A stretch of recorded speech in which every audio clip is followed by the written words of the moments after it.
Resilience. What is it? You may already know, but are interested in finding out more about it. Resilience can be defined as the capacity to recover quickly from difficulties. It's mental toughness. You quickly recover emotionally and mentally from a crisis and return to your normal, previous state of normalcy.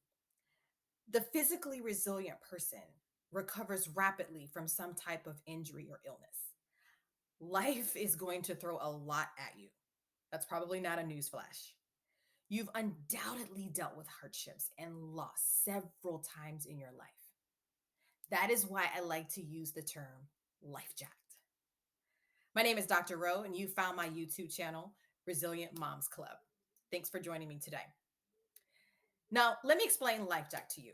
So, you've heard the term carjacked. It's when someone steals your car.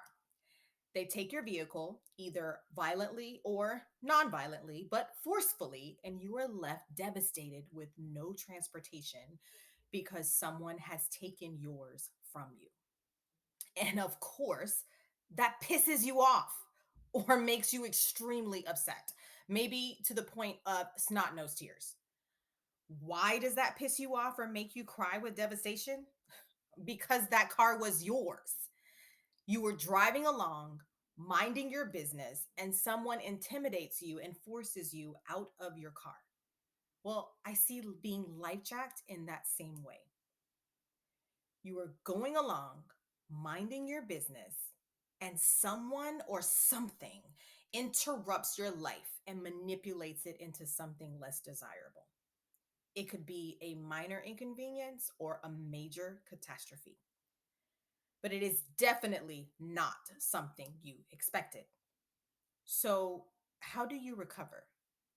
Well, your level of resilience dictates whether you recover and get back to your normal quickly or whether your recovery is lengthy. If you don't have the grit and determination to move past some bad situation, you can miss opportunities. You're mirrored in your negative feelings. So you hide away from the outside world. This limits your exposure to all the potentially wonderful experiences out there. I remember when I lost a job once that I loved so greatly because it could provide lots of resources for me and I was able to provide for my sons and it was fun. It never felt like work. I was laid off after 1 year and I was crushed. I remember lying in my bed crying and worrying. People were calling and texting me and I wasn't going to answer them.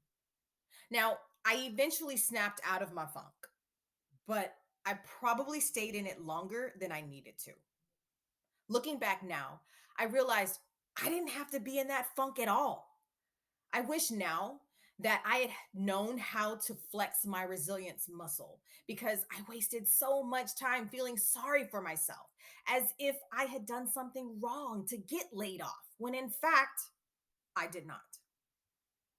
We have to stop blaming ourselves for things that happen to us.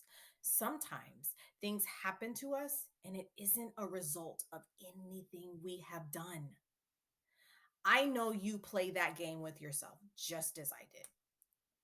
Maybe if I had gone into work even earlier, or stayed later, or accepted an extra project, or not said this, or gone to the party, I maybe still would have my job, right? And you can go on and on and on with the possibilities and what if scenarios. Lose the excuses. It's time to stop blaming ourselves for some of the things that happen to us. When we make excuses, it's largely because we prefer to stay in our little zone of comfort and familiarity. It may be hard to believe, but the survival instinct you inherited from your ancient ancestors would rather you bathe in misery than attempt to get over it. Your mind recognizes that something terrible happened, but you survived. You're still here. Your mind takes notice of that, and so does your ego. That part of your psyche never wants you to do anything different from what's keeping you alive at the present moment.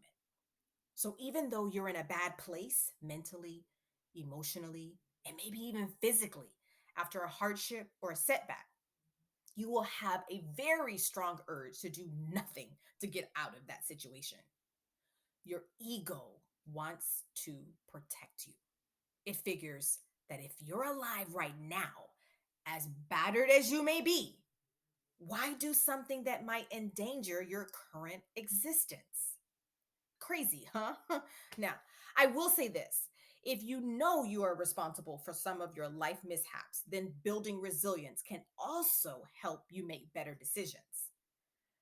People who can put negative life events in their rear view mirror in a timely manner get more accomplished. They feel better about themselves as a person. Their self esteem is high and they aren't afraid to tackle new opportunities and try new things. As a result, their lives are more rewarding and fulfilling than people who stay stuck in negative situations rather than moving on. So, how do we lose the excuses? I have an exercise I do that is called Is It Valid? I create a T chart, and on the left side, I write excuses. Then I draw a line down the middle of the page, and on the right side, I write Is it valid? Or you can also write Is it true? Here's an example. You're in a wonderful relationship. Boom, you get life jacked because he or she breaks up with you. So you start in on the excuses. The relationship didn't work out because I gained weight. The relationship, it didn't work out because I was not fun enough. And blah, blah, blah, excuse, excuse, excuse. Another example. Life is grand. And then, boom, life jacked. Debilitating injury or illness.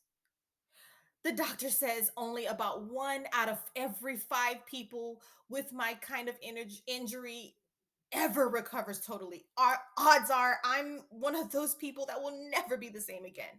I can't invest months of physical therapy or treatments just to find out I'll never recover and be the same. Another example. You have a great job that you've been at for several years. These people have supported you. You've supported them.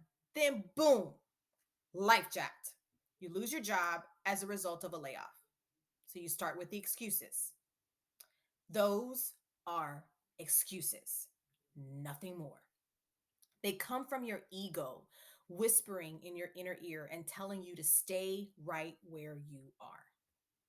You're breathing in and out right now, and that's good enough for your ego.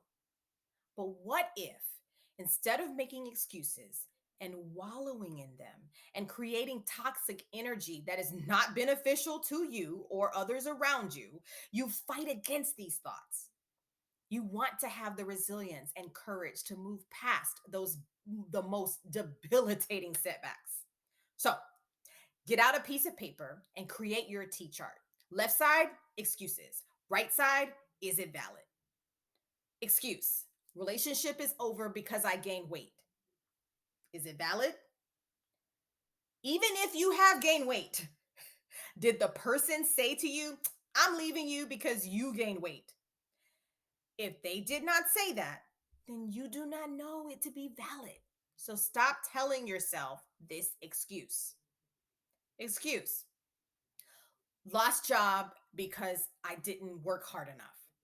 Is it valid? Did you ever receive a warning about your work performance? If you did not, then you do not know this statement to be true. Therefore, it is not valid. You try it. What recent setback have you experienced? What excuses are you telling yourself for the reason it happened? Make your T chart. Now, if you discover your excuses to be valid or true, then you know what you need to adjust, change, or do differently. But if your excuses are not valid, then lose the excuses. Stop blaming yourself and prepare yourself for the next relationship, job, or exciting event. As soon as you suffer some big loss or failure, tell yourself that you will lose the excuses. When you hear limiting self talk pop in your mind, stop it. That's not who you are. You can beat this. You're going to make it. You can bounce back better than ever before, and you're willing to do anything to get where you need to be. Knowing ahead of time that you're going to make excuses rather than take the needed steps for recovery is important. It prepares you in advance to win the battle of negative self talk. Your path to stronger resolve and on demand perseverance begins with a deeper understanding of resilience and its impact on your life. I cannot wait to see you flex your new resilience muscles. I believe in you. If you liked this video, please do not forget to click like. And if you want to hear more, hit subscribe so you will not miss any tips and tools I share on resilience. If you need more one on one assistance, contact me to see how we can work together to get you to lose those excuses. My name is Dr. Rowe, and to you moms out there, you are doing better than you think you are. And if not, I'm here to help. Bye.